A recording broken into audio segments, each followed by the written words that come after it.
మన ప్రభు అయిన యేసు క్రీస్తు నామములో మీ అందరికీ నా ప్రేమపూర్వకమైన వందనాలండి. దేవునికి మహిమ కలుగును గాక. ఆయా సమయాలలో దైవ సేవకులకు సంబంధించిన కొన్ని విషయాలు లేఖనాల ఆధారముతో పంచుకుంటూ ఉన్నాను. ఈ సమయంలో మరికొన్ని మాటలు పరిశుద్ధ గ్రంథమైన బైబిల్లో నుండి మీకు తెలియజేయాలని ప్రార్థనాపూర్వకంగా ఈ మాటలో మీకు బోధిస్తూ ఉన్నాను. యెహెజ్కేలు గ్రంథం 33వ అధ్యాయం 7వ వచనాన్ని చదువుతున్నాను. నరపుత్రుడా, నేను నిన్ను ఇశ్రాయేలీయులకు కావలి వానిగా నియమించి ఉన్నాను. ఆయా సమయాలలో కొన్ని విధాలుగా నేను మీకు బోధిస్తూ ఉన్నాను. కడవరి దినములలో దేవుడు నాకు ఇచ్చినటువంటి దర్శనం చొప్పున ఆయన నన్ను పిలిచిన పిలుపులో ఆయన ఇచ్చినటువంటి దర్శనం ప్రకారంగా జీవితాన్ని ప్రతిష్ఠించుకొని నా వంతు నేను ఆ పిలుపులో, దర్శనములో, ప్రతిష్టతలో నిలిచి నా ఆత్మీయ జీవితాన్ని కాపాడుకుంటూ సేవా పరిచర్యలో ఆశీర్వాదకరముగా ఉంటూ మీకు కొన్ని మాటలు బోధించటం జరుగుతుంది. కొన్నిసార్లు సేవకులు పరిచారకులు అని, మరికొన్నిసార్లు యాజకులని, ఇంకా బైబిల్లో చాలా రకరకాలుగా వ్రాయబడినాయండి. ఆ వ్రాయబడినటువంటి అనుభవాలలో ఇక్కడ ఒక దైవ సేవకుడు కావలివాడు అని వ్రాయబడింది. పలు సందర్భాలలో యెహెజ్కేలుతో దేవుడు చెప్తారు, ఇశ్రాయేలీయులకు నేను నిన్ను కావలివానిగా నియమించి ఉన్నాను. పరిశుద్ధ గ్రంథమైన బైబిల్లో లూకా సువార్త 2వ అధ్యాయం 8వ వచనాన్ని గమనించినప్పుడు అక్కడ గొర్రెల కాపరులు రాత్రివేళ తమ గొర్రెలను కాచుకొనుచుండిరి అని వ్రాయబడింది. కావలివాడు అంటే కొన్నిసార్లు గొర్రెలను కాయును. యోహాను సువార్త 21వ అధ్యాయంలో కూడా మనకు తెలుసు కదండి, పేతురుతో యేసుక్రీస్తు ఒక మంచి మాట చెప్తారు, నా గొర్రెలను కాయుము అంటే గొర్రెలను కాచేవారిని, అలాగే కొన్ని పర్యాయాలు ఒక తోటను కాచుకొని వారును. ఆదామును దేవుడు సృజించినటువంటి 2 ప్రాముఖ్యమైనటువంటి పనులు అప్పగించారు. ఒకటి తోటను కాచుకొనటం, తోటను సేద్యపరచటం. గొర్రెలను కానివ్వండి, ఒక తోటను కానివ్వండి. బైబిల్లో ఇంకా ఇశ్రాయేలీయులలో లేవి గోత్రికులను దేవుడు ఏర్పరచుకొని వారు మందిరమును కాచుకోవాలి అని వాక్యం చెప్తుంది. ఇంక కొన్నిసార్లు కావలి వారిని గురించి ఒక పట్టణమును కాచుకోవాలి అని వ్రాయబడింది. కావలివాడు అంటే గొర్రెలను కానివ్వండి, ఒక తోటను కానివ్వండి, మందిరమును కానివ్వండి, లేక ఒక పట్టణమును కానివ్వండి, కాచుకొనువాడు అని అర్థం. కాచుకొనువాడు.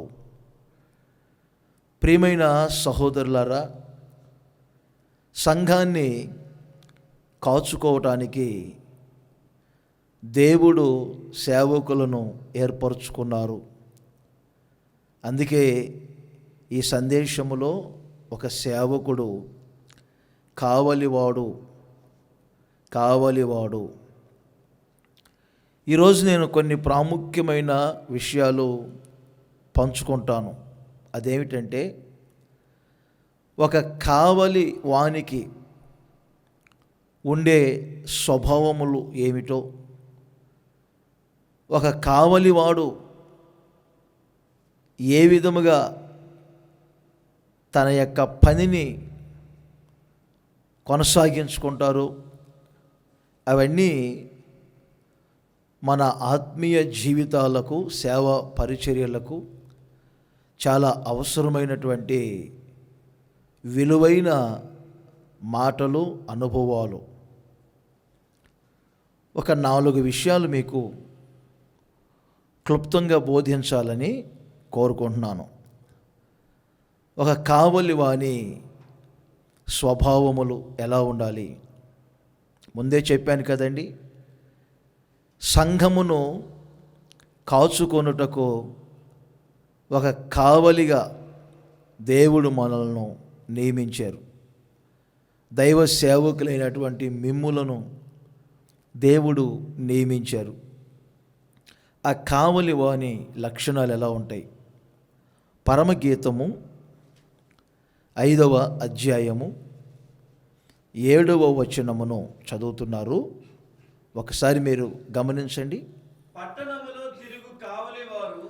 పట్టణములో తిరుగు కావలివారు నాకు ఎదురుపడి నన్ను కొట్టి గాయపరిచిరి. ప్రాకారము మీది కావలివారు. ఇది నోట్ చేయండి. వాస్తవానికి ఇందాక మీకు చెప్పాను, గొర్రెలను, తోటను, మందిరమును, పట్టణమును కాచుకొను కావలివారు. ఇక్కడ ప్రాకారము మీది కావలివారు. ఆయా చోట్లకు సువార్త పని నిమిత్తం వెళ్తున్నప్పుడు అక్కడ కొన్ని కోటలు ఉంటాయి. ఆ కోట చుట్టూ ప్రాకారాలు ఉంటాయి, గోడలు. ఆ గోడల మీద కొన్ని గోపురాలు ఉంటాయి. అవి కావలి గోపురం. ఆ కావలి గోపురం మీద కావలివాడు ఉండి చుట్టూ పారచూస్తూ ఉంటాడు. శత్రువు ఏ వైపు నుండి దాడి చేస్తాడు అని ఆ ఎత్తైన ప్రాకారం మీద ఉన్నటువంటి ఆ గోపురములో ఉండి చాలా దూరపు చూపుతో దూరము నుండి వస్తున్నటువంటి శత్రువును సహితం కనిపెట్టగలుగుతాడు. శత్రువును గుర్తిస్తాడు. అది కావలివాని యొక్క పని. ప్రాకారము మీద కావలివాడికి ఏ వైపు నుండి శత్రువు వస్తున్నాడో, ఏ వైపు నుండి శత్రువు వచ్చి దాడి చేస్తాడో అని కావలివాడు ఒక దూరపు చూపుతో ఉండి శత్రువును కనిపెట్టి ఆ శత్రువు యొక్క జాడను గుర్తించి పట్టణాన్ని కాచుకుంటాడు. కోటలో ఉన్న వారందరికీ ఇవి తెలీదు. కనిపెట్టగలిగిన వాడు, దూరము నుండి వస్తున్నటువంటి శత్రువును పసిగట్టగలిగిన వాడు, కనిపెట్టగలిగిన వాడు ఎవరంటే కావలివాడు. మరి మీ జీవితంలో సాతాను రకరకాలుగా సంఘాన్ని పాడు చేయాలని, రాష్ట్రాన్ని, దేశాన్ని పాడు చేయాలని, మందిరములో సాతాను పీఠము వేసుకొని కూర్చోవాలని ఏ కోణములో సాతాను ప్రవేశిస్తున్నాడో ఒక కావలివానిగా నీవు శత్రువును గుర్తిస్తున్నావా? శత్రువగు సాతానును కనిపెడుతున్నావా? ఆ సాతాను ఏ కోణంలో కూడా సంఘములో, మందిరములో, మీ సేవా పరిచర్యలో, రాష్ట్ర దేశ వ్యాప్తంగా పనిచేయకుండా నువ్వు గుర్తించగలుగుతున్నావా? కావలివానికి శత్రువు యొక్క జాడ తెలుసు. దూరపు చూపు ఉంటుంది కావలివానికి, దూరపు చూపు. ఎలీషా దైవజనుడు ఎంత మెలకువ కలిగిన వాడండి. సిరియానులు తరచుగా యుద్ధానికి వస్తూ ఉన్నప్పుడు వారి కోటలో, వారి అంతఃపురములో మాట్లాడుకునే మాటలన్నిటినీ ఈ కావలివాడైనటువంటి ఎలీషా ఆత్మలో గుర్తించి ఏ వైపున శత్రువు వచ్చి ముట్టడి వేశాడో ఆ సంగతి రాజుకు వర్తమానం తెలియజేస్తూ ఉన్నాడు. మీరు ఆలోచన చేయండి. రాజా, ఇదిగో ఈ వైపున శత్రువు వస్తున్నాడు, జాగ్రత్త పడండి. ఈ వైపున వచ్చి శత్రువు ముట్టడి వేస్తున్నాడు, జాగ్రత్త పడండి. దేశాన్ని పాడు చేయాలని శత్రువు అదిగో ఈ వైపున ప్రవేశిస్తున్నాడు. శత్రువులకు అర్థం కావటం లేదు. అసలు మనలోనే ఒకడు ఉండి మనం చెప్పుకునే విషయాలన్నీ ఎలీషాకి లేక రాజుగారికి తెలియజేస్తున్నాడా? వారి దేశం ఎందుకు కాపాడబడుతుంది? అందుకేనండి పితరుల గురించి వ్రాయబడిన మాటలు, వాళ్ళ గురువు గారు ఉన్నారు కదా, ఏలియా గారు, ఇశ్రాయేలీయులకు నీవే రౌతువు, నీవే సైన్యమును, ఇశ్రాయేలుకు నీవే ఒక కావలివాడవు, నీవే ఒక బలగం. దైవ సేవకులారా, దేవుడు మిమ్ములను కావలివారిగా నియమించారు, కావలివానిగా నియమించారు. దూరపు చూపుతో శత్రువగు సాతానును కనిపెడుతున్నావా? గుర్తిస్తున్నావా? సాతాను దాడి చేయకుండా నీ పరిచర్యను కాపాడగలుగుతున్నావా? సంఘాన్ని కాచుకొనగలుగుతున్నావా? మీ కుటుంబాన్ని కాచుకొనగలుగుతున్నావా? దేశానికి, రాష్ట్రానికి మీరే ఒక గొప్ప రౌతులుగా, సైన్యముగా ఉండగలుగుతున్నారా? ఒక్కసారి మీరు ఆలోచన చేయండి. రాజుల 2వ గ్రంథం 9వ అధ్యాయం 17వ వచనాన్ని మీరు ఒక్కసారి గుర్తించండి. యెహూ అనే ఒక వ్యక్తి దేశం మీదకు వస్తున్నారు. అక్కడ ఒక కావలివాడు చూస్తున్నాడు దూరము నుండి. చూడండి, ఆ వాక్యాన్ని చదివి వినిపిస్తారు మీకు. చూడండి, గోపురము మీది కావలివాడు నిలిచియుండి యెహోతో కలిసి వచ్చుచున్న సైన్యమును చూసి, ఎక్కడో యెహో సైన్యం ఉన్నది, ఇంకా పట్టణములో ప్రవేశించలేదు, పట్టణం మీద దాడి చేయలేదు, బహుదూరముగా యెహూ ఆయన సైన్యముతో వస్తున్నారు. ఇక్కడ గోపురం మీద ఉన్నటువంటి కావలివాడు చూశారండి, దూరమున వస్తున్నటువంటి యెహూను అలాగే అతని సైన్యాన్ని కనిపెట్టాడండి. కనిపెట్టాడు. కావలివాని లక్షణం అది. కావలివాని లక్షణం అది. సాతాను క్రియంతా చేసిన తర్వాత ఇలా జరుగుతుంది అనుకోలేదు అని అనకూడదు. ఒక సేవకుడు ముందుగానే శత్రువు యొక్క అలజడులన్నింటినీ గుర్తించగలగాలి. అలాంటి మెలకువ కావాలి.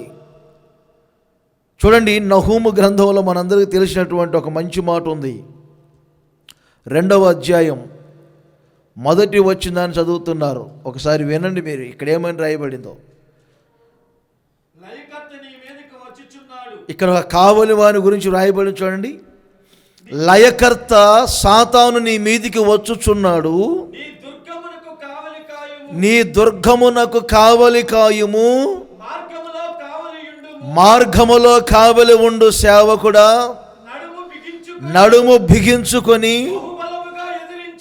బహుబలముగా ఎదిరించు. కావలివాడా, లయకర్త నీ మీదికి వస్తున్నాడు. కావలివాడా, లయకర్త నీ సంఘాన్ని పాడు చేయాలని చూస్తున్నాడు. కావలివాడా, లయకర్త నీ పరిచర్యని పాడు చేయాలని చూస్తున్నాడు. కావలివాడా, లయకర్త నీ రాష్ట్రాన్ని, దేశాన్ని పాడు చేయాలని చూస్తున్నాడు. ఆ లయకర్తే ఆ మృత్యువు దూత సాతాను. బలముగా ఎదిరించు, మార్గములలో నిలిచి కావలి కాయి, నడుము బిగించుకో. సాతాను యొక్క తంత్రాలను గుర్తించు, సాతాను యొక్క వేషే అగ్ని బాణాలను గుర్తించు. ఎందుకంటే నీవు కావలి వాడవు, మీరు కావలివారు.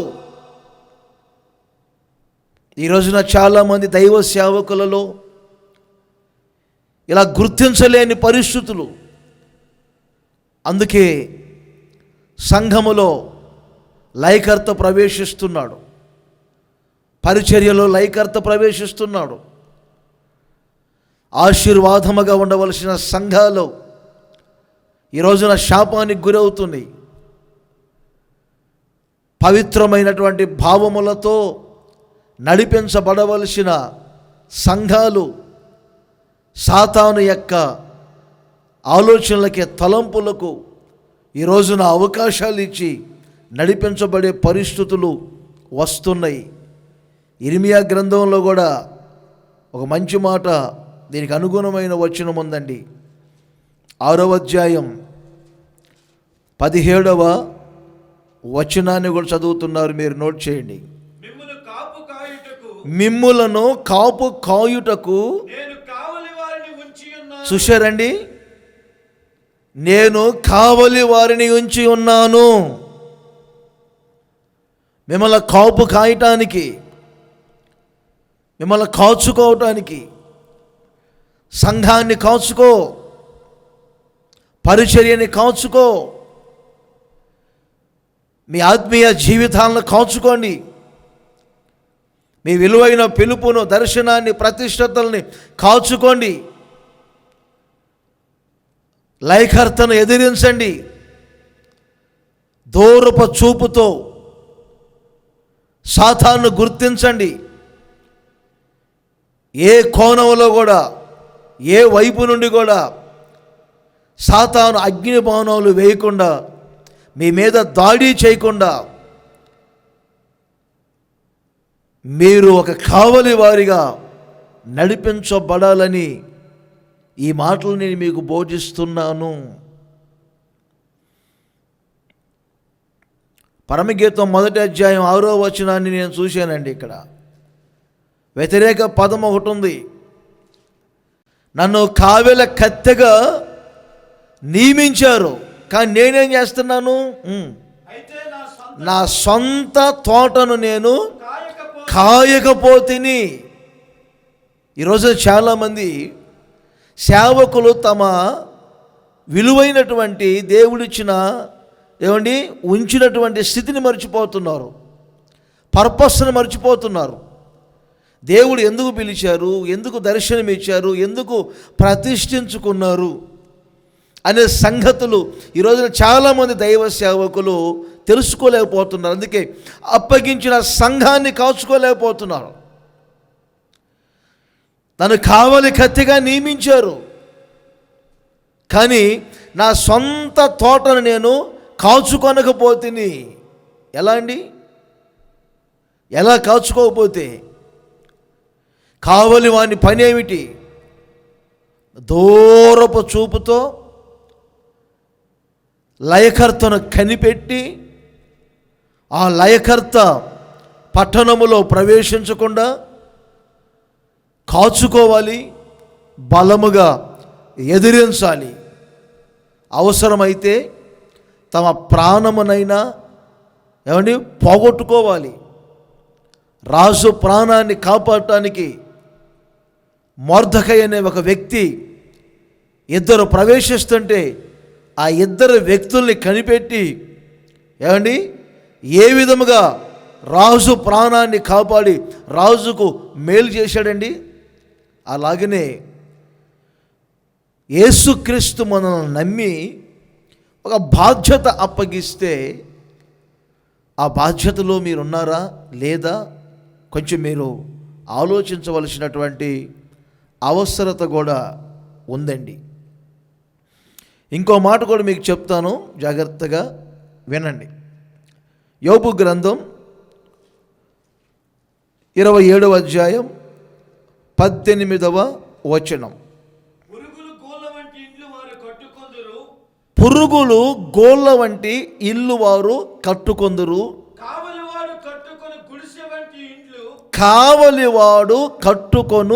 గుడిసెల వంటి. ఈ మాట నోట్ చేయండి.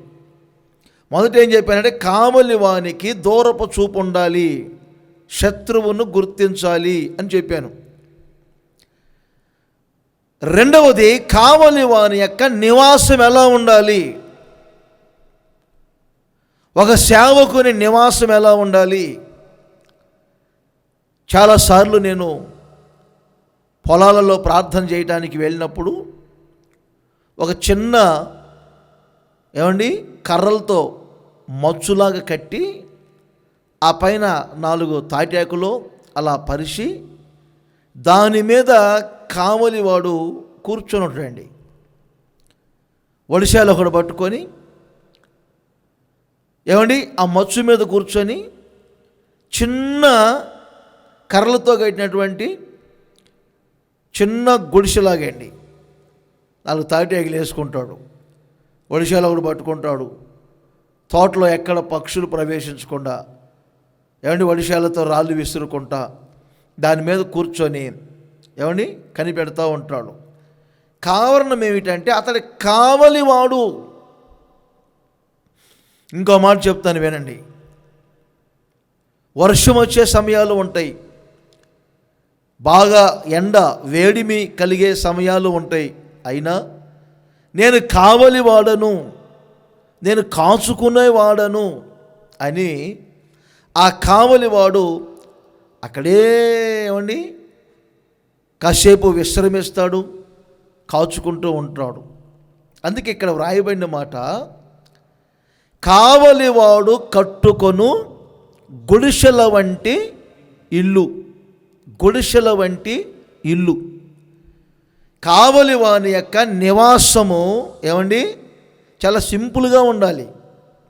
సేవకుల యొక్క నివాసము పెద్ద ఆడంబరాలుగా ఉండకూడదు.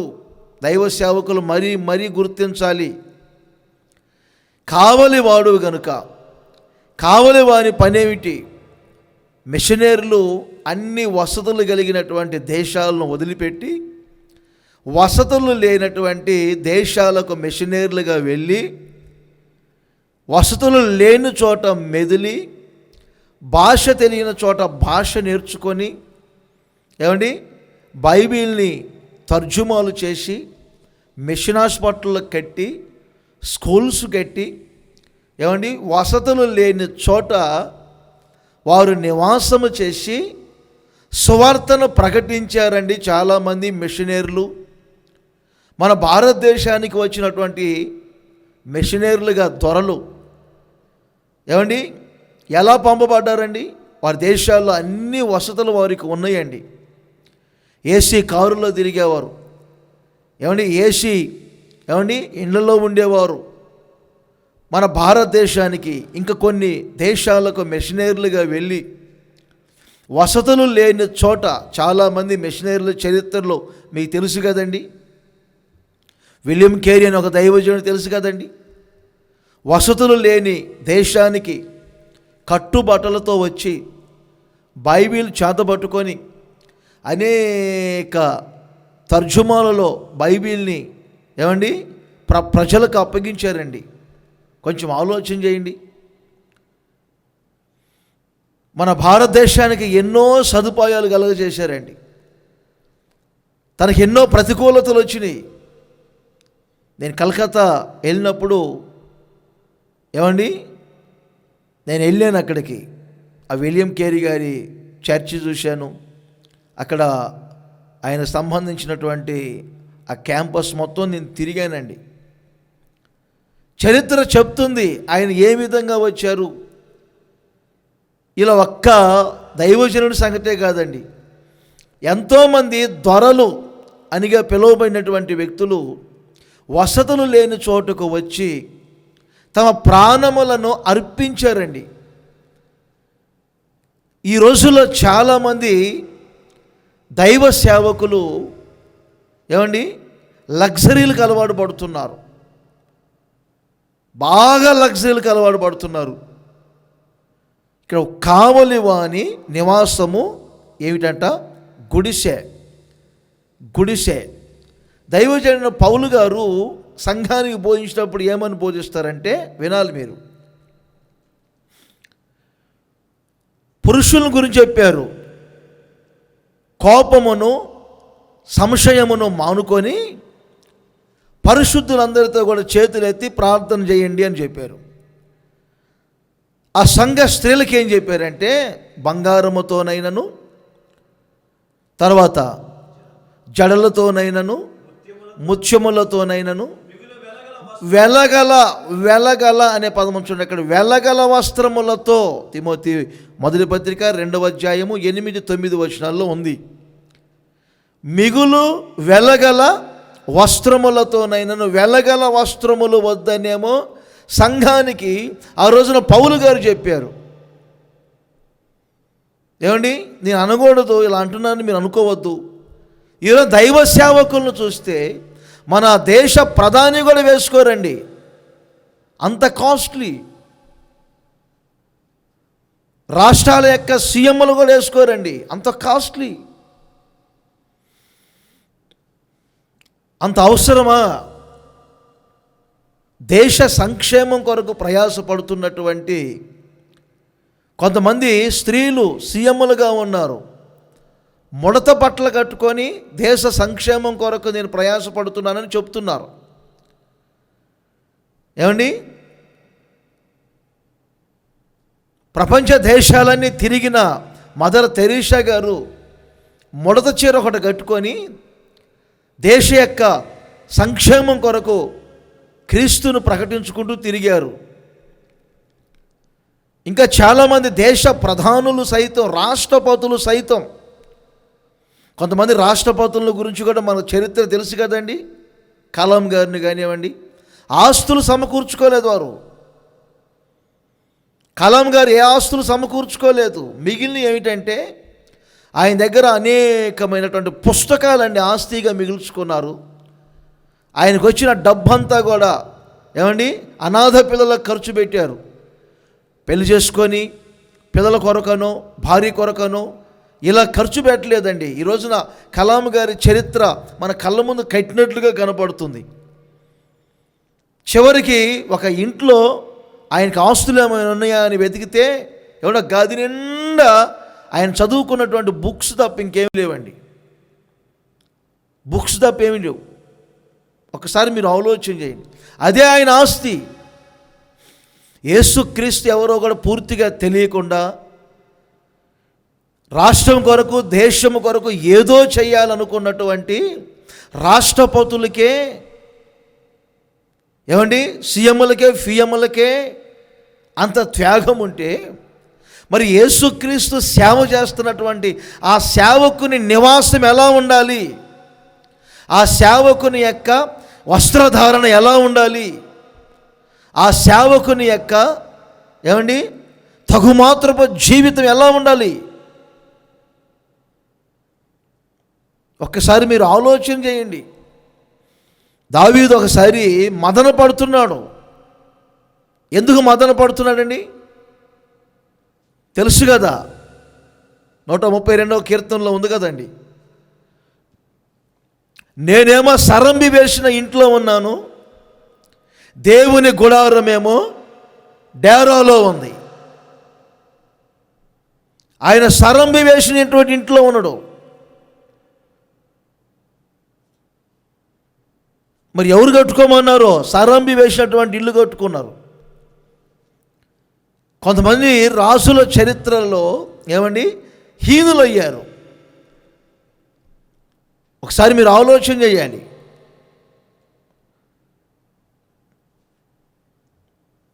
నేను సరంబి వేసిన ఇంట్లో ఉండటం ఏమిటి అని మదనపడి, నా దేవునికి ఏదైనా ఒక స్థలం కట్టేంత వరకు నేను మంచం మీద పండుకోను, నా కనురెప్పలకు నిద్ర రానివ్వను అని ఒక తీర్మానం చేసుకున్నాడు. ఆయన కుమారుడు ఉన్నాడే సొలొమోను, దేవుని మందిరమేమో 7 సంవత్సరాలు కట్టాడు, ఆయన ఉండటానికి నివాసమేమో 13 సంవత్సరాలు కట్టుకున్నాడు. ఆలోచించండి.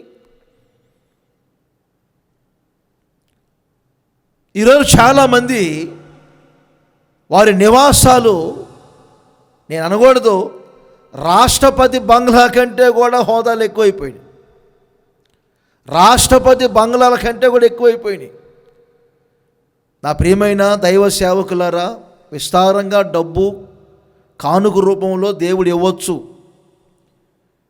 దేవుడు ఇచ్చిన ఆ డబ్బుని మందిరాల కొరకు స్థలాలు కొనండి, మందిరాలు కట్టండి, పరిచర్య కొరకు వినియోగించండి, పరిచర్య కొరకు వినియోగించండి. ఆ విస్తారమైనటువంటి డబ్బును దేవుడు ఎందుకు అప్పగిస్తారంటే, ఆయన పని నిమిత్తం అప్పగిస్తారు. లగ్జరీగా తిరగమని కాదండి, లగ్జరీగా తిరగమని కాదు. 1000 సంఘాలు స్థాపించారు. ఏమండి, 100 మంది సేవకుల్ని నియమించారు. రాత్రి మగళ్ళు పరిచర్యలో కొనసాగారు యేసన్న గారు. ఆ రోజుల్లోనండి మేము బాగా చూసాం. ఓ 30 లక్షల రూపాయల కారు యేసన్న గారికి అవసరమని తీసుకొస్తే ఒకరు వెంటనే ప్రార్థన చేసి యేసన్న గారు తీసుకోలేదండి. 30 లక్షల కారు నాకు అవసరమా, 30 లక్షల కారు నాకు అవసరమా అని తర్వాత మాతో అన్నారు. 5 లక్షల రూపాయలు ఖర్చు పెడితే ఒక మందిరం కడుతున్నాము, ఆ 30 లక్షలు నా చేతికి ఇవ్వండి, 6 మందిరాలు కట్టి పెడతాను అన్నారు. ఒకసారి ఆలోచన చేయండి. 6 మందిరాలు కట్టి పెడతాను, ప్రజలు వస్తారు, స్వేచ్ఛగా ఆరాధన చేసుకుంటారు, అక్కడ దైవ సేవకుని నియమిస్తాను, ఆ 30 లక్షలు ఇస్తే 6 మందిరాలు కట్టి పెడతాను అన్నారు. ఇచ్చారు కదా కానుకని చెప్పి వెంటనే తీసుకోలేదండి. అవసరమా? ఇంచుమించుగా 45 సంవత్సరాల పరిచర్య చేశారండి. అన్ని వసతులు ఉన్నప్పుడు కూడా చిన్న ఇండికా కారులోనే తిరిగారండి. పొడవు ఎక్కువ అండి, ఎత్తు ఎక్కువ కదండి. ఆ ఇండికా కారులోనే కాళ్ళు ముడుచుకొని పండుకునేవారండి. మేము కళ్ళతో చూశాం కాబట్టి చెప్తున్నాం. నా ప్రియమైన సహోదరులారా, దేవుడిచ్చిన ఓ 20 లక్షల కారు వాడొద్దనిగా నేను చెప్తుంది. లగ్జరీలకు అలవాటు పడొద్దు. దేవుడు ఇచ్చారు, దాన్ని దేవుని పరిచర్య కొరకు వినియోగపరుచుకోండి. చూస్తాడు దేవుడు. గొంతులో ఉన్నప్పుడు గాలం లాగడు, బాగా కడుపులోకి వెళ్ళినప్పుడు అప్పుడు లాగుతాడు. తర్వాత పరిస్థితులు ఏమవుతాయో ఆలోచన చేయండి. సేవకుని యొక్క నివాసము ఎలా ఉండాలి? ఒక కావలి వాని నివాసం ఎలా ఉంది? ఏమండి, గుడిసె వంటి ఇల్లు అట. చెప్పండి, గుడిసె వంటి ఇల్లు. మరి మీ నివాసం ఎలా ఉంది? మీ నివాసం ఎలా ఉంది? మీ పడక మిమ్మల్ని అపవిత్రపరుస్తుందా? మీ లగ్జరీలు పిలుపును, దర్శనాన్ని కోల్పోయేటట్లు చేస్తున్నాయా? కొంచెం జాగ్రత్త పడండి. నేను ఇంకొక 2 మాటలు కూడా మీకు చెప్పాను. దీంట్లో యేసుక్రీస్తు నివాసం ఎక్కడండి? యోహాను సువార్త 1వ అధ్యాయంలో ఏమండి, లోక పాపములను మోసుకొని పోయే దేవుని గొర్రె పిల్లని యోహాను చెప్పారు. ఆయన వెంబడించమని చెప్పారు. యేసుక్రీస్తు అలా వెళ్తున్నారు. వెంటనే కొంతమంది ఆయన వెంబడించి, బోధకుడా, నీ నివాస స్థలం ఎక్కడా? నీ నివాస స్థలము ఎక్కడా? మరి యేసుక్రీస్తు నివాస స్థలాన్ని ఎక్కడ కల్పించుకుందరండి? అందుకే యేసుక్రీస్తు అంటారు, నేను నాకు నివాస స్థలాలు ఏమి ఏర్పరచుకోలేదు, మనుష్య కుమారుడికి తలవాల్చుకోవటానికి స్థలము లేదు అని చెప్పారు. లూకాసు వార్త 21వ అధ్యాయం 37వ వచనాన్ని మీరు గమనిస్తే 37వ వచనంలో ఒక మంచి మాట వ్రాయబడిందండి. యేసుక్రీస్తు పగలంతా ప్రతిరోజు దేవాలయములో బోధించుచు రాత్రి వేళ ఒలీవల కొండకు వెళ్ళుచు కాలము గడుపుచుండెను. ఎంత మంచి స్వభావం అండి యేసుక్రీస్తుది. ఆయన దేవుళ్ళండి అంటారా? ఈ లోకానికి ఆయన సశరీరుడిగా వచ్చాడు కదా, ఆయన ఒక సేవకుడు కదా. అలా అని నేను ఉండటానికి ఇల్లు లేకుండా ఎక్కడో రోడ్ల మీద నిద్రపోమని నేను చెప్పట్లేదండి. మీ నివాస స్థలాలు తగుమాత్రముగా ఉండాలి. మీ నివాస స్థలములు తగుమాత్రంగా ఉండాలి. మరొకసారి చెప్తున్నా, తగుమాత్రమై ఉండాలి. ఆడంబరాలు ఉండకూడదు. పెద్ద ఆడంబరాలుగా ఉండకూడదు. ఒక సేవకుని యొక్క నివాసం, అదే నివాసం ఒక రోజున నిన్ను అపవిత్రపరుస్తుంది. అదే నివాసం ఒక రోజు మిమ్మల్ని సుఖములోనికి తీసుకొని వెళ్తుంది. అదే నివాసం ఒక రోజున మిమ్మల్ని సోమరులుగా మారుస్తుంది. అదే నివాసం ఒక రోజున మిమ్మల్ని పిలుపున, దర్శనాన్ని, ప్రతిష్టతలను కోల్పోయేటట్లు చేస్తుంది. నేను రాజుల 2వ గ్రంథం 4వ అధ్యాయం చదువుతున్నప్పుడు అండి, అక్కడ షూనేమీరాలు ఎలీషా కొరకు ఒక చిన్న ఇల్లు కట్టి పెట్టారు. మనకు తెలుసు కదండి, 8, 9, 10 వచనాల్లో ఉంటుంది.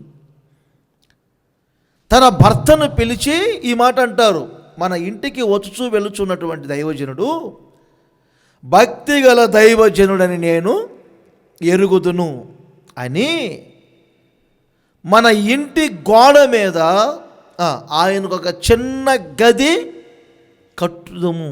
సరేండి, ఇల్లు గోడ ఎంత ఉంటుంది, ఆ గోడ మీద మరలా ఏమండి ఒక చిన్న గది అనే పదం ఉపయోగించారు అక్కడ. 4వ అధ్యాయము 10వ వచనం, మనము గోడ మీద చిన్న గది అండి. పెద్ద గది కట్టవచ్చుగా. ఈరోజు చాలామంది విశ్వాసులు ఇస్తున్నారండి, అందుకే కొన్నాం. విశ్వాసులు ఇస్తున్నారు, అందుకేనండి చేశాం. ఏం చేశారు?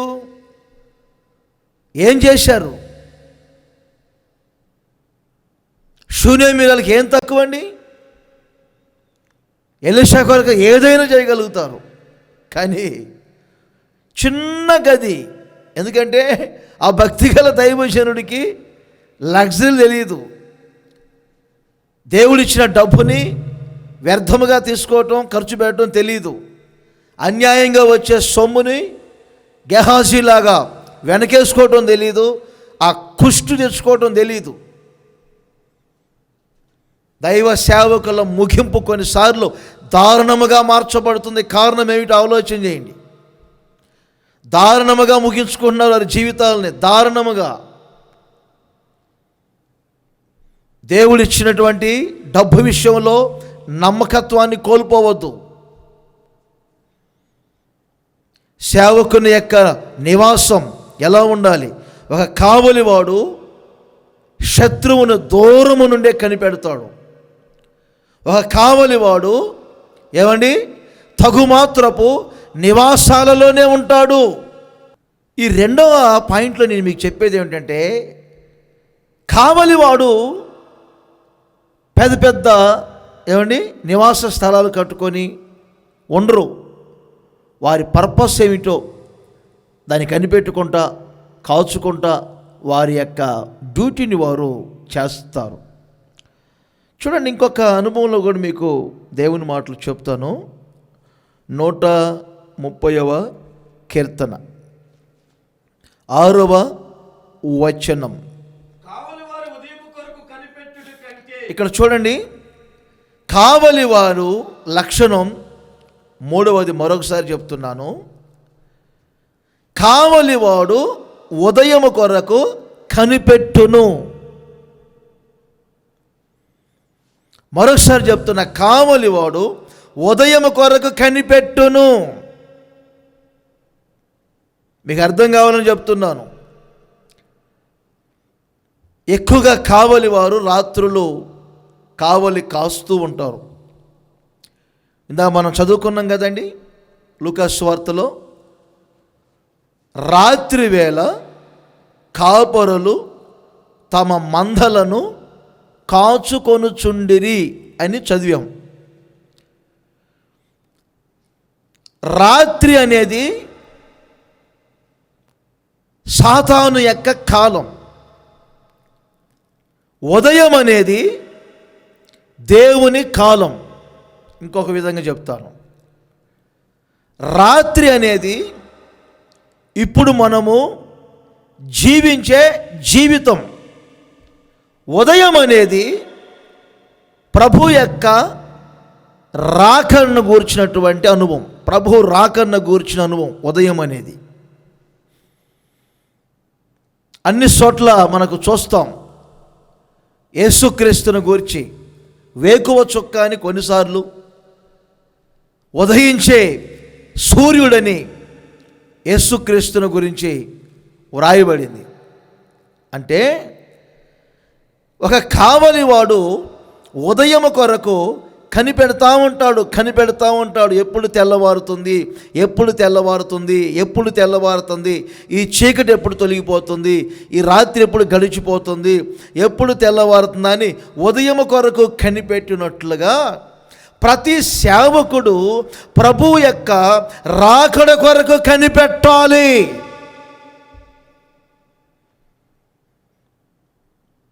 ప్రభు రాకడ కొరకు కనిపెట్టాలి. మరొకసారి చెప్తున్నా, ప్రభు రాకడ కొరకు కనిపెట్టాలి సేవకుడు. ఈ రోజున ఒక సేవకునికి ప్రభువు రాకడ గురించి అవగాహన లేకపోతే, ప్రభు రాకడ కనిపెట్టలేకపోతే, ఆ సేవకుడు సంఘానికి ప్రభువు రాకడ గురించి ఏం బోధిస్తారు, ప్రభువు రాకడ గురించినటువంటి నిరీక్షణ సంఘస్థులు ఎలా కలిగి జీవిస్తారు? కావలివాడా,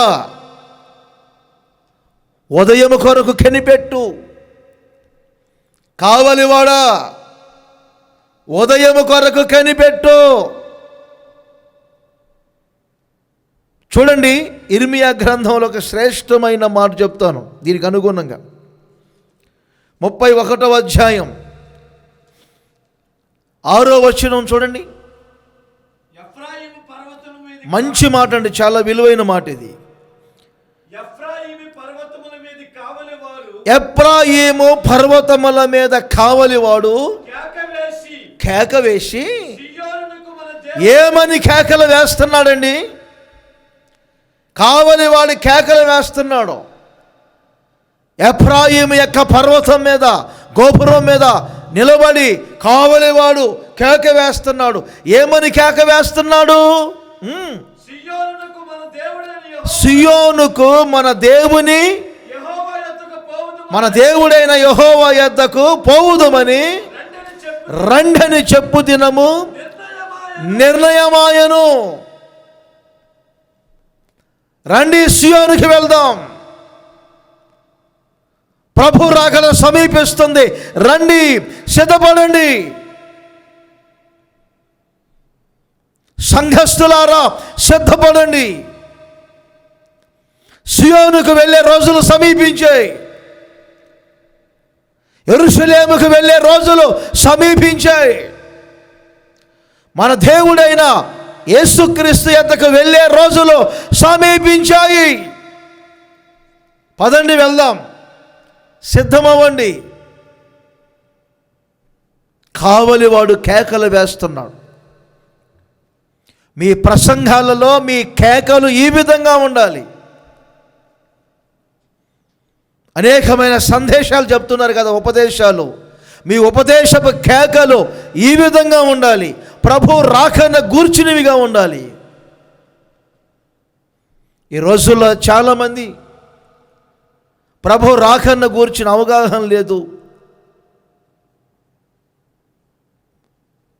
రాకడ సమీపిస్తుందని సంఘాన్ని సిద్ధపరిచే అనుభవం లేదు.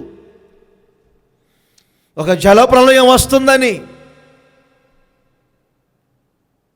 వీనటువంటి నోవాహు ఓడను సిద్ధం చేసి తన కుటుంబ సభ్యులను సిద్ధపరుచుకొని ఏ విధముగా రక్షించబడ్డాడో, మీకు అప్పగించిన సంఘాన్ని ప్రభు రాకడ కొరకు సిద్ధపరుస్తున్నావా?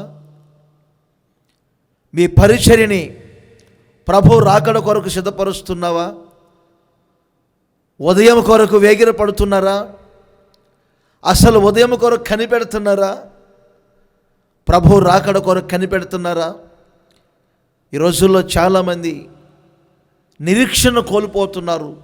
దీనికి అంతటికి కారణం ఏమిటంటే, ఆలోచన చేయండి దైవ సేవకులారా, ఉదయం కొరకు కనిపెడతలేదు. కావలివాడా, లయకర్త నీ మీదికి వస్తున్నాడు, దూరపు చూపుతో శత్రువుని కనిపెట్టు. కావలివాడా, మీ నివాస స్థలములను బహు జాగ్రత్తగా ఉంచుకోనండి. కావలివాడా, ఉదయం కొరకు కనిపెట్టు, ఉదయం కొరకు కనిపెట్టు. యాకోబు పత్రికలో 5వ అధ్యాయం 7వ వచనం అండి. ప్రభువు రాకడ కొరకు ఓపిక కలిగి ఉండండి. చూడుడి, వ్యవసాయకుడు తొలకరి వర్షమును కడవరి వర్షమును సమకూడు వరకు విలువైన భూఫలము నిమిత్తము ఓపికతో కాచుకొనుచు దాని కొరకు కనిపెట్టును కదా. అలాగునే కనుక మీరును ఓపిక కలిగి ఉండండి. మంచి మాటలండి. కడవరి వర్షం కొరకు, తొలకరి వర్షం కొరకు ఒక వ్యవసాయకుడు ఏ విధముగా కనిపెట్టునో, తన విలువైన భూఫలములను కాచుకొనునో, ఒక సేవకుడా, ఓ కావలివాడా, విలువైన మీ సంఘాన్ని కాచుకో, విలువైనటువంటి మీ పరిచర్యని కాచుకో, విలువైన నీ జీవితాన్ని కాచుకో.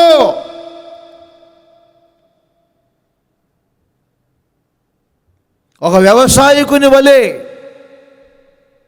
కనిపెట్టు. ప్రభు రాకడ కొరకు, తొలకరి కడవరి వర్షం కొరకు కనిపెట్టినట్లుగా. నిరీక్షణ కోల్పోవద్దు. ఎన్నో లేఖనాల ఆధారాలు ఉన్నాయి. నేను వెళ్ళిపోయి క్రీస్తుతో ఉండాలి అని పౌలు గారు తపన. మనం రేపు ప్రభు ప్రత్యక్షమైనప్పుడు ఆయన వలె మారుతాం, ఆయన ఎదుట నిలబడతామని యోహాను నిరీక్షణ. ఉదయము కొరకు కనిపెట్టు, ఉదయము కొరకు కనిపెట్టు. ఒక కావలివాడు ఉదయము కొరకు కనిపెట్టినట్లు ప్రభు రాకడ కొరకు కనిపెట్టాలి ఒక సేవకుడు. మీకు అప్పగించిన సంఘాన్ని ప్రభు రాకడ కొరకు సిద్ధపరచు. లేకపోతే బూడిదలో పోసిన పన్నీరులాగా అవుతుంది పరిచర్య, ప్రయాసంతా కూడా. అపోస్తుల కార్యములు 12వ అధ్యాయం 6వ వచనాన్ని కూడా నోట్ చేయండి. ఇక్కడ ఒక విషయాన్ని మీకు చెప్తాను.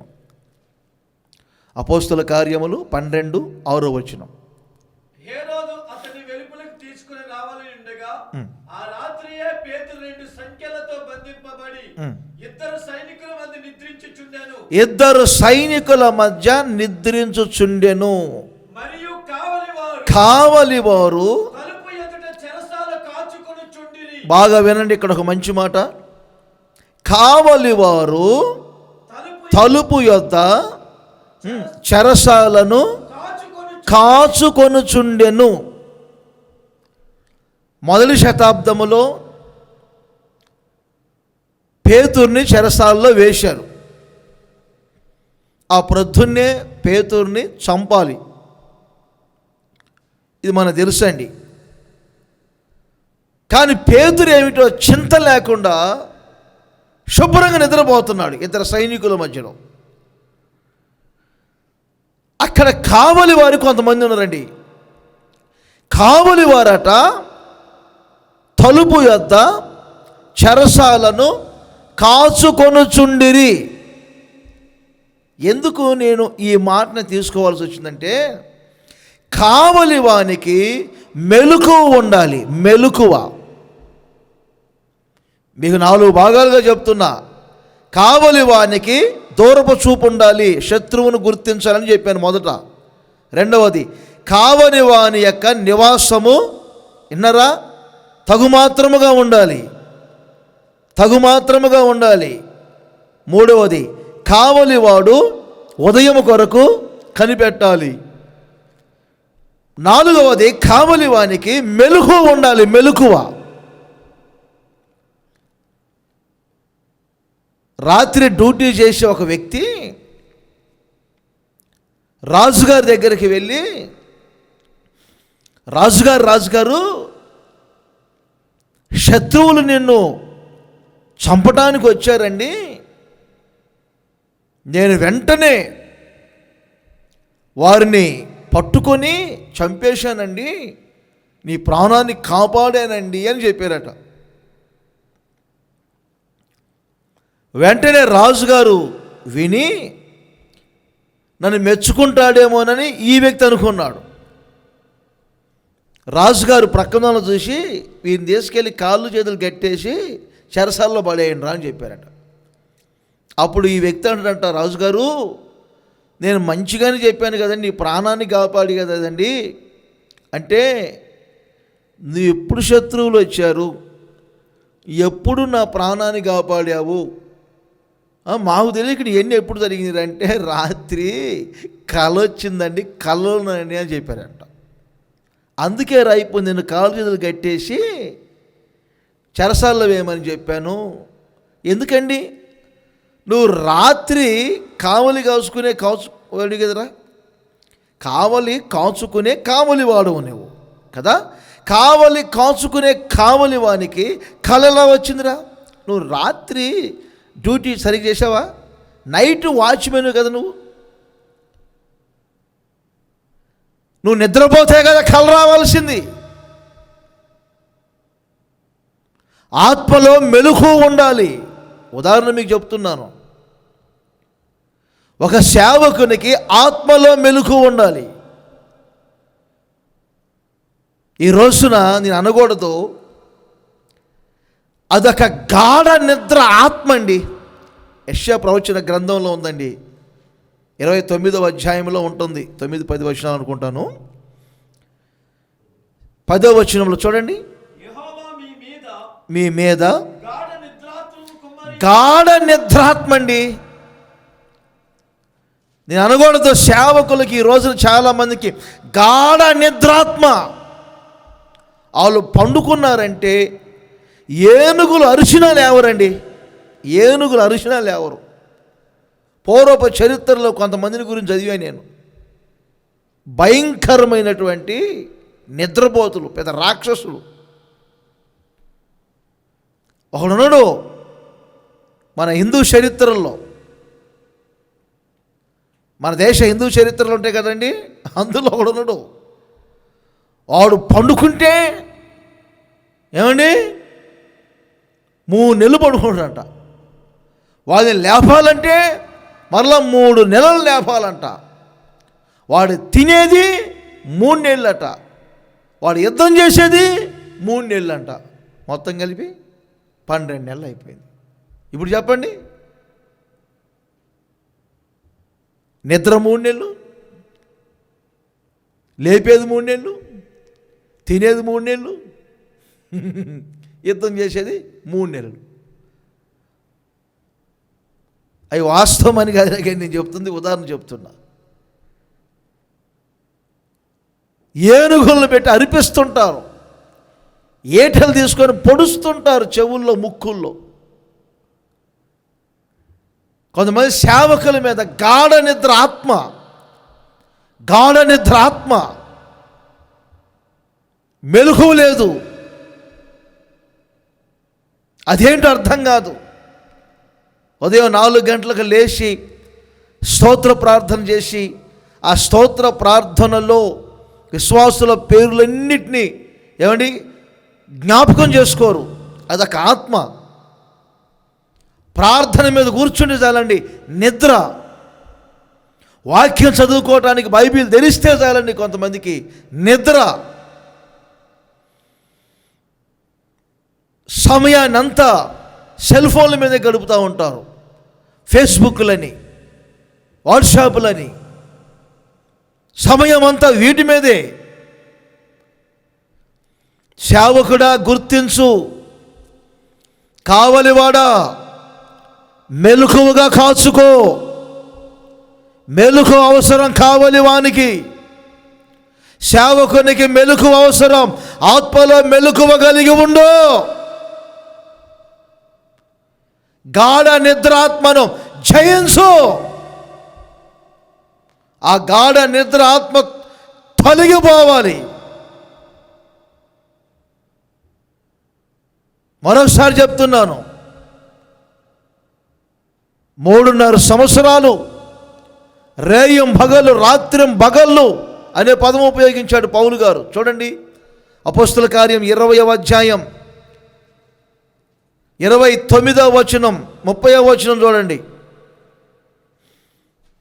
3 సంవత్సరములు రాత్రిం పగళ్ళు నేను ఏ విధముగా సంఘాన్ని కాచుకున్నాను.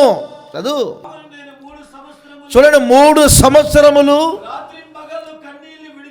ఏమన్నా మీరు ఆలోచించండి. రాత్రిం పగళ్ళు,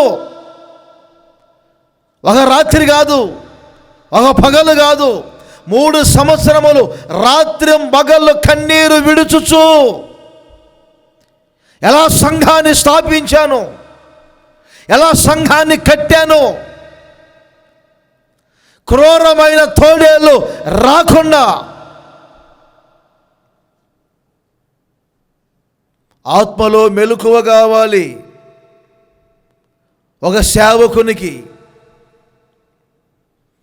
మరొకసారి చెప్తున్న, ఆత్మలో మెలకువ అవసరం సేవకునికి. పేతురేమో నిద్రపోతున్నాడు. దీని మాట చదువుతున్నప్పుడు అసలు శత్రువు ఎప్పుడు పనిచేస్తాడండి? మత్తయి సువార్త 13వ అధ్యాయం 25వ వచనాన్ని గమనించండి. మనుషులు నిద్రిస్తూ ఉండగా శత్రువు వచ్చి గోధుమల మధ్యలో గురుగులు విత్తాడు. నీ నిద్రాత్మే సంఘములో శరీర కార్యాలు మొలవటానికి కారణం. మీ నిద్రాత్మే మీ దరిద్రతకు కారణం. ఒక సేవకుడు రేయింబగళ్ళు కన్నీరు విడిచి మోకరించి ప్రార్థన చేసుకొని ఎక్కడ శత్రు ప్రవేశించకుండా గురుగులు విత్తబడకుండా కాచుకొనవలసిన వాడు నిద్ర నిద్ర నిద్ర. ఏమండి? తిండికి ఆతురత పడటం, మొరగన కుక్కలున్నాయట, తిని తిని తిని తిని నిద్రపోవటం తప్ప మొరగవట, కాచుకొనవట మందను.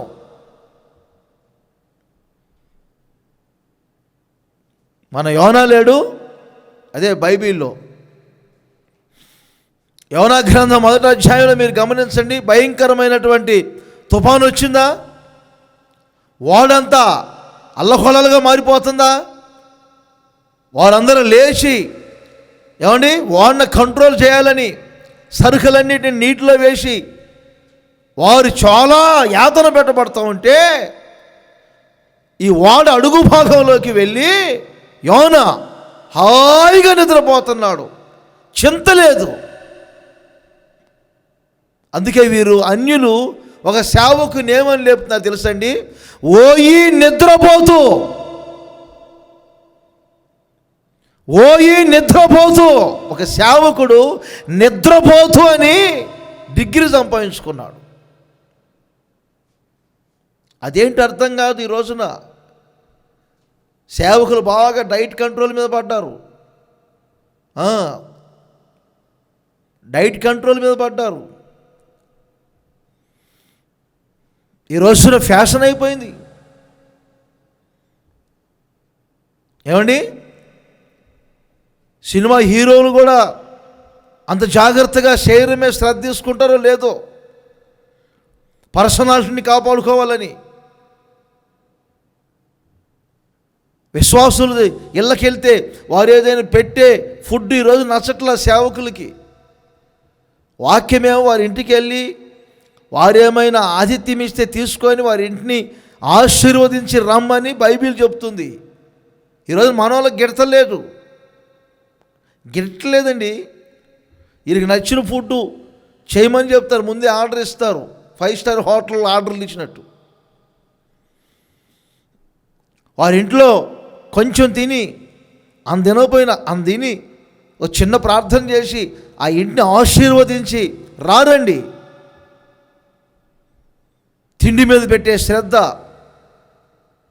శరీరం మీద పెట్టే శ్రద్ధ, బట్టల మీద పెట్టే శ్రద్ధ, నిద్ర.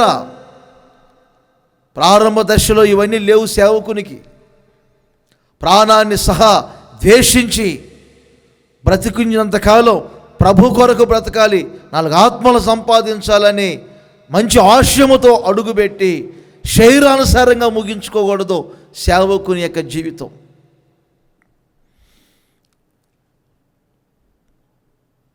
ముగింపులో మన సాక్ష్యం పోతుంది. ప్రభు కొరకు ఏమండి మన ప్రాణాన్ని తెగించినా పర్వాలేదు, మనం చనిపోయిన తర్వాత అయినా మన గురించి వచ్చే తరం చెప్పుకుంటుంది. యేసన్న గారి గురించి చెప్పుకోవట్లా, అలాగ చెప్పుకుంటుంది వెనక తరాలు. నిద్రాత్మ నిద్రాత్మ నిద్రాత్మ. కొందరు సేవకులు నేను గమనిస్తానండి, గుడారాల పండుగ పనులు జరిగేటప్పుడు మేము చూసేవారివి. అందరు పనులు చేసి రాత్రులు పడుకుంటారండి. ఒక 2-3 సేవకులు నేను గమనించానండి. పొట్ట కోస్తే అక్షరం మొక్క రాదండి ఆ సేవకులకి. మధ్యరాత్రి మేము ఏదో మీటింగ్కి వెళ్ళి తిరిగి 12:30-1 గంటకు వచ్చి పండుకున్న సేవకులందరినీ అలా చూసుకుంటూ వెళ్తుంటేనండి, కొందరు సేవకులు ఆ మధ్యరాత్రి నిలువు మోకాళ్ళ మీద ఉండి కన్నీరు కార్చి ప్రార్థన చేస్తూ ఉన్నారండి. వారు పేద డిగ్రీలు చదువుకోకపోయినా ఈ రోజున మినిస్ట్రీస్లో అలాంటి సేవకులు ఆశీర్వాదముగా ఉన్నారండి. కారణం ఏమిటంటే వారి మెలకువతో కూడిన ప్రార్థన. నాకు ఒక దైవజనుడు తెలుసండి, నేను చిన్న వయసులో. ఆయన కొంచెం అల్లరి చిల్లరగా ఉంటాడు ఇతరులతో. నేను ఒకలాగా భావించుకునేవాడిని. ఏంటి ఈయన గారు ఇంత పెద్ద వయసులో ఎలా ఉంటారని. ఒకరోజు ఒక మీటింగ్కి వెళ్ళామండి. అక్కడ ఒక హాల్ ఇచ్చారండి. ఆ హాల్లో ఒక ప్రక్కన 6 పండుకున్నారు, మేము ఒక ప్రక్కన ఉన్నామండి. ఎందుకో సడన్గా 4:30కు నాకు మెలకు వచ్చిందండి. లేచి చూస్తే ఆ పెద్ద సీనియర్ పాస్టర్ అండి, గొప్ప దైవజనుడే. పైకి మాత్రం ఒక అల్లరి చిల్లరగా ఉంటాడు, కానీ ఆ 4:30కు ఉదయకాల సమయంలో నిలువు మోకాళ్ళ మీద ఉండి కన్నీరు కార్చి ఆ సేవకునికి ఎన్ని గ్రామాలను దేవుడు అప్పగించారో ఆ గ్రామాలన్నిటి కొరకు ప్రార్థన చేస్తున్నాడండి. నోటితో ఆ పదాలు ఉపయోగిస్తున్నారండి. అప్పగించిన విశ్వాసులందరి పేర్లు చెప్పి ప్రార్థన చేస్తున్నాడండి.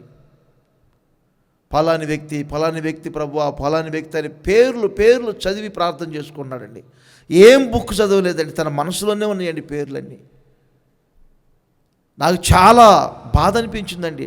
అనవసరంగా నేనేంటి వేరుగా భావించుకున్నాను.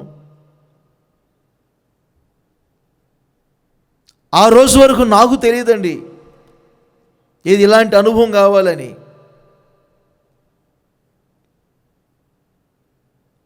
చాలామంది ఇలా మెలకువగా ఉండి ప్రార్థన చేసేవారు.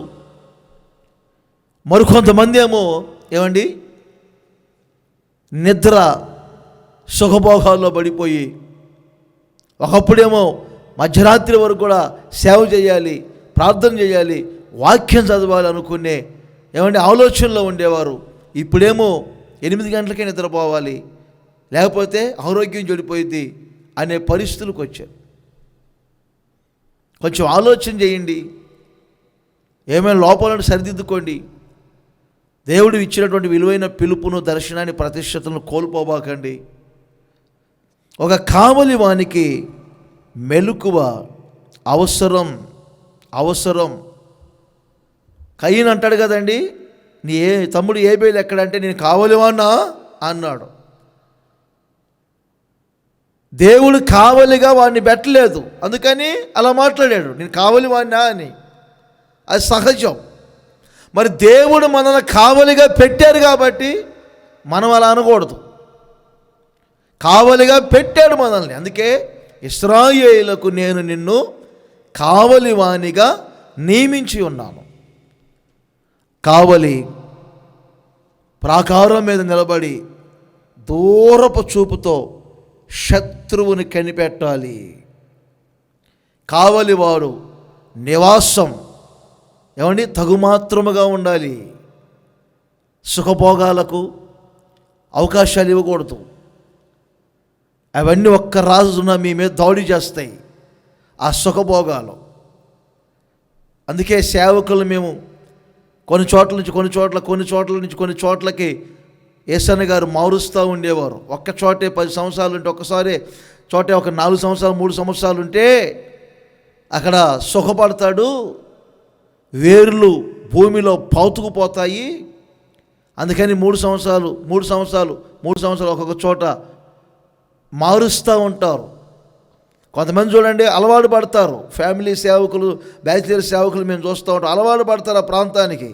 ట్రాన్స్ఫర్ అనగానే ఏమండి ఆ గదిని విడిచిపెట్టి రాలేరు. ట్రాన్స్ఫర్ అనగానే ఆ వస్తువుని విడిచిపెట్టి రాలేరు. ఆ వస్తువుల కొరక సేవకు వచ్చింది, ఆ గదుల కొరక సేవకు వచ్చింది, మందిరాని కొరక సేవకు వచ్చింది. తెలియక సేవకుడు నివాసం తగుమాత్రంగా ఉండాలి. సేవకుడు ఎల్లప్పుడూ ఉదయం కొరకు కనిపెట్టాలి. సేవకుడు ఎప్పుడు ఆత్మలో మెలకువగా ఉండాలి. ఇవి కావలి వాని యొక్క లక్షణాలు. దైవ సేవకులుగా ఈ మాటల ద్వారా మిమ్మల్ని మీరు కాచుకోండి. మీకు అప్పగించినటువంటి పరిచర్యను, సంఘాన్ని కాచుకోండి. ప్రభువు రాకడ కొరకు ఒక గుంపు జనాంగాన్ని సిద్ధపరచండి. ఈ మాటల ద్వారా సేవలో మరింతగా దేవుడు మీ ఒక్కొక్కరిని నూతనపరచునుగాక. మీ కొరకు ఒక చిన్న ప్రార్థన చేస్తాను. ప్రేమ స్వరూపి పరిశుద్ధుడు అయిన తండ్రి, కావలివాడు అనే అంశం మీద ఇప్పటి వరకు చక్కని విషయాలు దైవ సేవకులకు, అలాగే ఈ మాటలు విన ప్రతి ఒక్కరికి మీరు బోధించినందుకు స్తుతిస్తూ ఉన్నాను. సేవకులు ఈ మాటలన్నిటినీ విన్నారు. అలాగే అనేక మంది విశ్వాసులు కూడా ఈ మాటలు వింటున్నారు. ప్రభువా, ఈ మాటలు సేవా జీవితంలో సేవకుల్ని ఎలా నడిపిస్తూ ఉన్నాయో ఆ అనుభవాలలో సేవకులందరూ నడిపించబడినట్లుగా సహాయం దయచేయమని కోరుకుంటున్నాను. నిజముగా కావలి వారిగా మీరు నియమించారు నాయన. పితరులు ఎంతోమంది తండ్రి కావలి వారిగా పనిచేశారు. కొందరు గొర్రెల్ని, తోటలను, పట్టణములను ప్రభువా ఇలా కాచుకున్నారు. ఒక కావలి వానికి ఉండవలసినటువంటి లక్షణాలు ఏమై ఉండాలో చక్కగా మీరు 4 విషయాలు బోధించినందుకు స్తుతిస్తూ ఉన్నాను తండ్రి. ప్రాకారము మీద ఉండి దూరము నుండి శత్రువుని గుర్తించాలని, దాడి చేయకుండా కనిపెట్టాలని, బలముగా ఎదిరించాలని ప్రభువా మీరు బోధించారు. అలాగే ఒక సేవకుని యొక్క నివాసం లగ్జరీలుగా ఉండకూడదు, గుడిసెల వలె తగుమాత్రమే ఉండాలని, ఒకరోజు నా సుఖభోగాలు అవన్నీ పిలుపును, దర్శనాన్ని, ప్రతిష్టతల్ని పాడు చేస్తాయని చక్కగా మీరు వివరించినందుకు స్తుతిస్తున్నాను. ఒక కావలివాడు ఉదయం కొరకు కనిపెట్టినట్లుగా సేవకులకు మీ రాకన్న గూర్చినటువంటి ఒక తపన, వాంఛ కలిగి సంఘాన్ని ఆ విధముగా సిద్ధపరచాలని బోధించారు తండ్రి. చివరిగా ఆత్మలో ఒక సేవకుడు మెలకువ కలిగి ఉండాలని మాట్లాడారు తండ్రి. ఈ చక్కని లక్షణాలు మీ సేవకులందరూ కలిగి తండ్రి వారిని వారు కాచుకుంటూ సంఘాన్ని సిద్ధపరుచుకుంటూ మీ మహిమగల రాకడకు, రాజ్యానికి అందరూ సిద్ధపడినట్లుగా సహాయం దయచేయమని కోరుకుంటున్నాను. ఈ మాటలన్నింటినీ అనేకుల హృదయాలలో మీరు భద్రపరచండి. ఈ మాటల యొక్క ప్రతిఫలాలు ప్రతి ఒక్కరూ అనుభవించున్నట్లు సహాయము దయచేయమని నజరేయుడైన యేసు నామములో అడుగుచున్నాను తండ్రి. ఆమేన్.